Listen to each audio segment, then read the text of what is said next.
Many gaming accessories serve specific purposes, catering to a user base by performing a single task extremely well. Racing wheels, fight sticks, and flight simulator rigs all have a clear reason for being. Sony gets that idea half right with the $200 PlayStation Portal. It's certainly a specific device, a handheld controller with a screen that lets you remotely play PlayStation 5 games from a powered-on console. But that's it. It isn't a standalone gaming handheld, and it definitely isn't a successor to the PlayStation Portable or PlayStation Vita. The PlayStation 5 Remote Play functionality works as intended, and the DualSense-based controls feel great. It's just too limited for the price, especially when there are more economical options that perform just as well. First, the PlayStation Portal requires a PlayStation 5. You need to own one to get any use out of the device. The Portal lets you remotely access your PS5, interacting with it through the screen and controls from anywhere within range of your Wi-Fi network, as if you are playing with the console directly. If your PS5 is off, the Portal can even turn it on with the correct setting enabled. Playing PS5 games while someone else is using TV is an appealing idea, which is Sony's envisioned use case for the Portal. However, you can already do that with almost any smartphone and a compatible controller. The Backbone one costs half as much as the Portal and is much less bulky. Likewise, a high-end phone has a screen that's likely much sharper and more vivid than the Portal's mediocre display.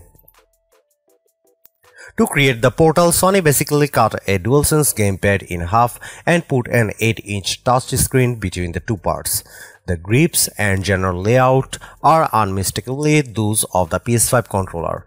It has the same white on black look, transparent face buttons and direction pad, and black analog sticks. The options and share buttons are where you expect them to be, though the PlayStation and mic mute buttons are transplanted from the controller's center to the inside edges of the left and right halves respectively. The DualSense gamepad's many features are here, including motion controls, immersive haptic feedback, and triggers with adaptive resistance. There is no clickable touchpad, but the touch screen serves the same purpose. At least it should in theory. The controls predictably feel great because the Portal basically repurposes the hardware from an already fantastic controller. The Portal's top holds two speaker holes, along with thin, flat buttons for power, syncing, and volume up or down. The screen's bottom edge houses a microphone hole, while the back has a 3.5mm headset jack and a USB-C port for charging. The Portal's screen is an 8-inch 1080p LCD with a 60Hz refresh rate. On paper, it isn't impressive. Compared with the OLED Switch, the Razer Edge, and many current phones, it's even less impressive. The screen works as intended, but the 1080p resolution looks fuzzier than most modern mobile devices. The effect is exacerbated by the fact that you use the Portal to navigate the PS5's menu system, which is designed for both a higher resolution and for much larger TV screens. In fact, the OLED Switch looks a bit better at 720p because its interface and biggest games are made with both TV and handheld use in mind.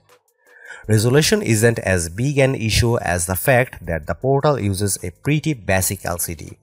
There is a reason why many phones use OLED screens, as they usually have better contrast and much wider color range. LCDs are capable of producing colors that rival OLED screens, but that requires specific engineering. The OLED Switch, my 3-year-old iPhone 12, and my Hisense U8H TV display far more vivid pictures than the Portal. This is especially noticeable in Marvel's Spider-Man 2, where the red of the costumes really pops on my TV but looks dull on the Portal's touch screen. The most baffling aspect of the Portal is its fundamental limitation. After it was announced, rumors circulated that the Portal was an Android-based device, which led to speculation that besides running the PS5 Remote Play app, it could run other software. No one was expecting the Portal to be a full-fledged gaming handheld like the PlayStation Portable and PlayStation Vita, but many expected to use case beyond simply streaming games from PS5. If the Portal uses Android, it's buried under a single-purpose interface. The device's simple menu system walks you through connecting it to your home network, logging into your PlayStation account, and then pairing it with your PS5. Once that's done, you are presented with just one activity on the Portal: stream from your PS5. It lacks apps. There is no PSN client for gaming streaming. The only other thing the Portal can do is remotely turn on your PS5.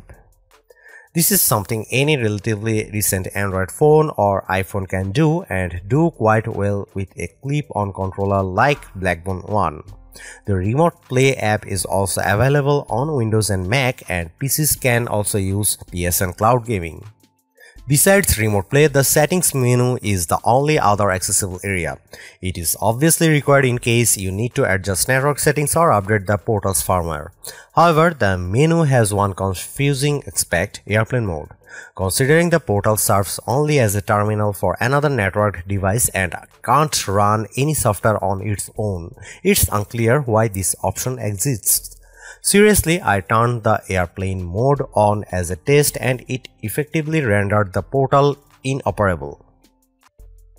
Now here comes the final part. Who needs a PlayStation Portal? The PlayStation Portal is a strangely limited device that would have made more sense a decade ago when the Wii was out and comparable in concept. Of course, Sony had the PlayStation Vita then, and it was a fully functional handheld gaming system that could also remotely play games from a PlayStation 4. And now you can remotely play PS5 games using nearly any phone with a controller that costs half as much. I can't see a reasonable use case for the Portal that wouldn't be served more economically and with a better screen with many other devices. Ultimately, the Portal is just a screen sandwiched between a controller, and for $200 it should be more than that.